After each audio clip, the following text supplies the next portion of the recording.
the good thief.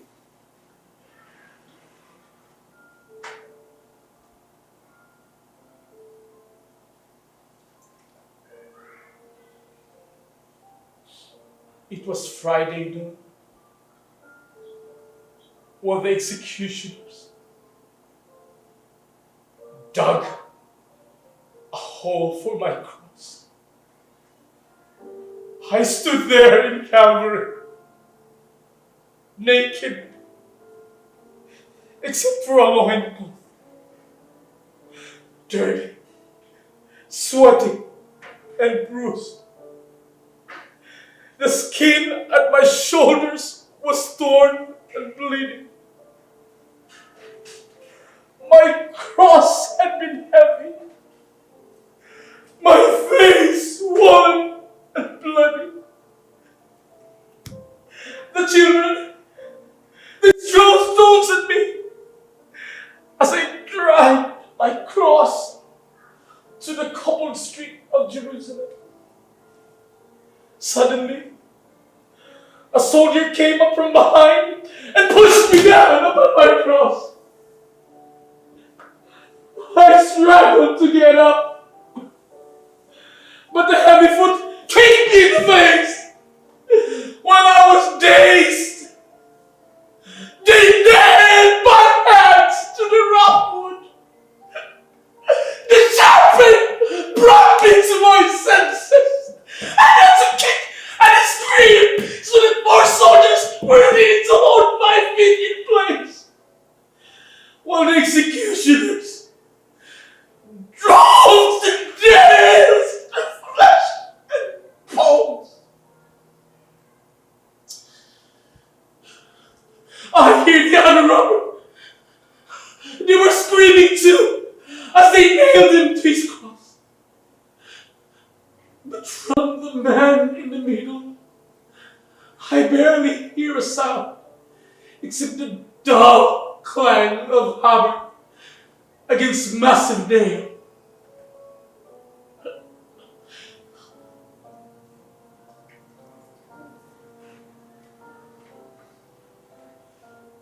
Soon we were hanging from our crosses, dead weights hanging from torn flesh and broken bones.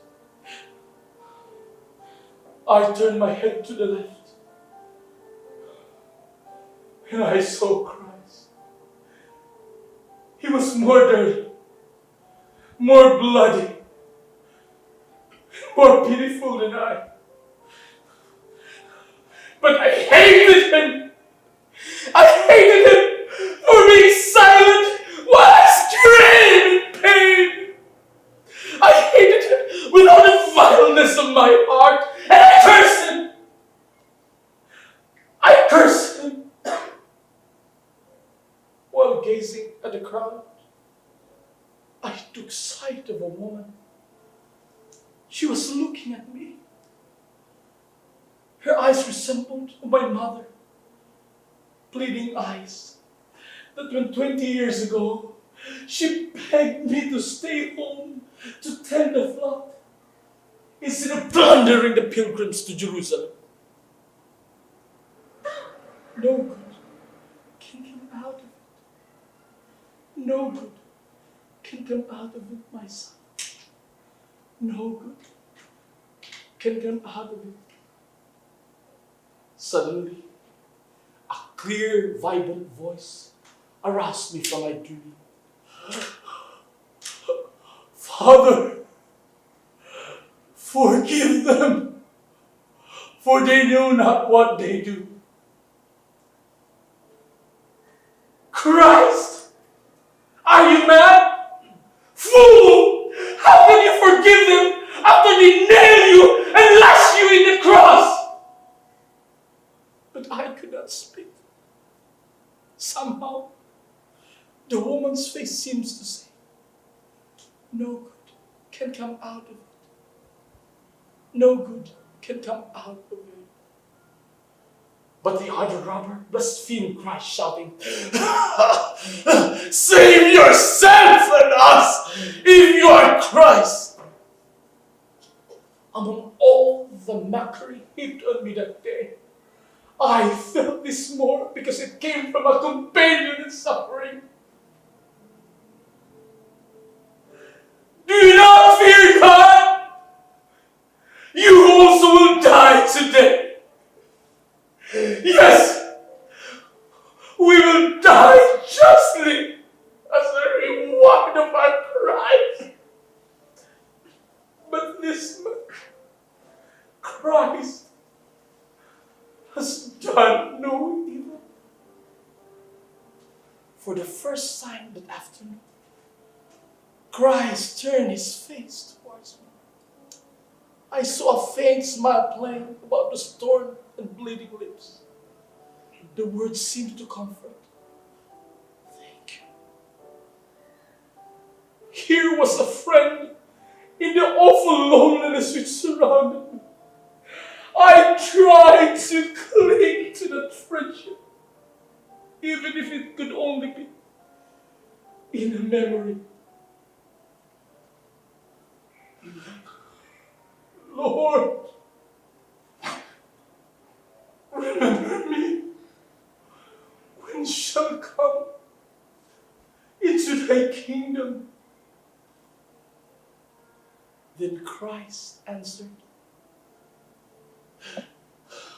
Amen. I say to you, this day you shall be with me in paradise.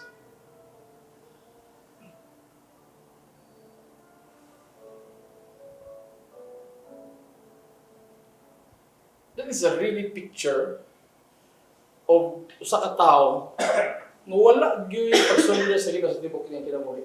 You can clap if you want.